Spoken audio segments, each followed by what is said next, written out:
राधे राधे। जय श्री राम जी की। कैसे हैं? तो उम्मीद करते होंगे आप बहुत मस्त होंगे और स्वस्थ होंगे, और हम भी मस्त हैं। आप लोग की कृपा से हम भी ठीक हैं। तो फ्रेंड, आज हम बात करेंगे कि हनुमान जी की पूजा करते हैं हम लोग तो कौन कौन से देवी देवता खुश रहते हैं और कौन कौन से देवी देवता के आशीर्वाद हम पे बना रहता है। तो फ्रेंड, जिसको पूजा हम करते हैं, क्या उन्हीं का आशीर्वाद बना रहता है या कि और भी देवी देवता को? तो फ्रेंड, कंटिन्यू हमारे वीडियो को देखते रहिए। स्किप करते हैं तो समझ में नहीं आता होगा कि कौन शब्द कब हम बोलते हैं। तो फ्रेंड, हनुमान जी की पूजा करते हैं तो हनुमान जी तो प्रसन्न रहते हैं। संग संग में बहुत सारे ऐसे देवी देवता हैं जिनके आशीर्वाद हमको मिलती है।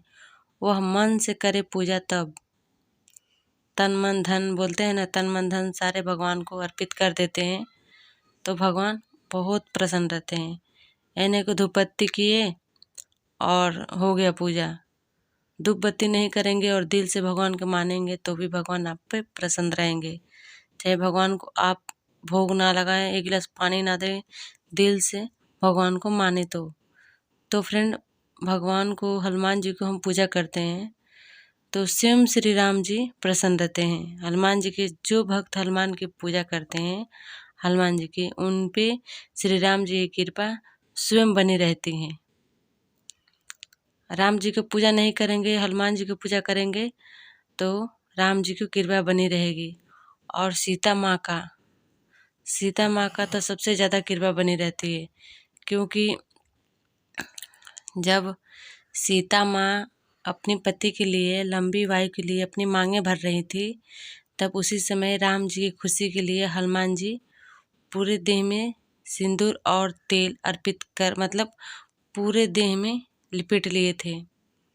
उसी खुशी के मारे सीता माँ और राम जी हनुमान जी को पूजा, जो भी देवी, मतलब जो भी देवियाँ करती हैं लेडी से, तो उनकी पूजा राम जी स्वीकार करते हैं। और सीता माँ, तो आप हनुमान जी की पूजा करते हैं तो उनका टाइम कंटिन्यू मतलब रखिए। अगर जी आप कंटिन्यू पूजा कर रहे हैं हनुमान जी को, तो हनुमान जी की पूजा में डेली क्या क्या रखना चाहिए? सबसे पहले तो आपको लाल रोली, लाल चंदन, यानी कि हनुमान जी को टीका करने के लिए। उसके बाद से जो हम जल रखते हैं उसमें कुमकुम अवश्य डाल के रखें। लाल वस्त्र लाल पहने, लाल फूल चढ़ाएं और भोग में गुड़ यानी कि मीठा अवश्य रखें। फलाहार आप डेली डेली नहीं रख सकते हैं, क्योंकि डेली पूजा कर रहे हैं, तो आप गुड़ अवश्य रखें और भगवान को भोग लगाएं। और अनमन मतलब समझ के लगाएं कि ये भोग हमारे भगवान जी, वीर हनुमान जी भोग हमारे ले रहे हैं, यानी कि प्रसाद हमारे खा रहे हैं बहुत पसंद से। आप कुछ भी कभी भी भोग नहीं है तो आप गुड़ का भोग लगा सकते हैं, भगवान बहुत खुश रहते हैं। और फूल में लाल। और फ्रेंड, जब भी भगवान जी की भक्ति करें, हनुमान जी की भक्ति करें, तो विश्वास से करें, कि उसे सबसे बड़ा बात होता है विश्वास। आपके अंदर विश्वास नहीं रहेगा, आप कितने दिन भी हनुमान जी की चालीसा पढ़िए, हनुमान जी का पूजा कीजिए, कभी भी शक्ति प्रदान नहीं होगी, यानी भगवान जी की शक्ति कभी भी नहीं आप पे बरसेगी। तो कभी भी आप भगवान को पूजा कीजिए, ध्यानपूर्वक लगा कर कीजिए और शांति में कीजिए। हनुमान जी की पूजा कभी भी शांति में की जाती है, अशांति में नहीं। नहीं तो उसका फल नहीं होता है, आधा अधूरा माना जाता है।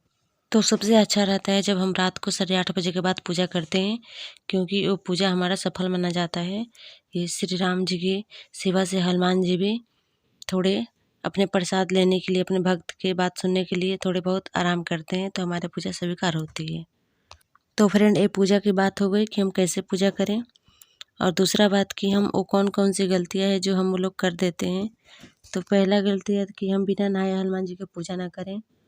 दूसरा गलती है कि लेडीज़ को कभी भी अशुद्धि अवस्था में टच ना करें भगवान को। तीसरा गलती हम लोग क्या करते हैं कि जब भी हनुमान जी की पूजा करना स्टार्ट करते हैं, 10 दिन, 15 दिन, महीने दिन करते हैं, उसके बाद से ठप हो जाते हैं, बंद कर देते हैं, कुछ प्राप्त नहीं होता है, तो हम लोग लालच की भीड़ में पड़ जाते हैं कि मतलब कुछ प्राप्ति नहीं हुआ। ये तीसरा गलती है। और चौथा गलती क्या करते हैं कि जब हम पूजा छोड़ देते हैं तो किसी और देवी देवता को पूजा करने लगते हैं, तो उनसे आपकी घर में भी विरोधी होती है और आपके घर में भी कलेश होता है, आपके मन में भी गलत गलत नेगेटिव बातें आ सकती हैं। तो फ्रेंड, ये गलतियाँ ना करें। तो आप जब भी पूजा करें लक्ष्य लेकर के पूजा करें। किसी भी देवी देवता को कर रहे हैं, बस एक लक्ष्य होना चाहिए कि हम उसी देवी देवता में सारे कुछ मान रहे हैं, क्योंकि आप बार बार कभी इस देवता को कभी इस देवता को करेंगे तो कुछ भी प्राप्त नहीं होगा। तो फ्रेंड, अब मिलेंगे अगले वीडियो में, तब तक के लिए बाय बाय।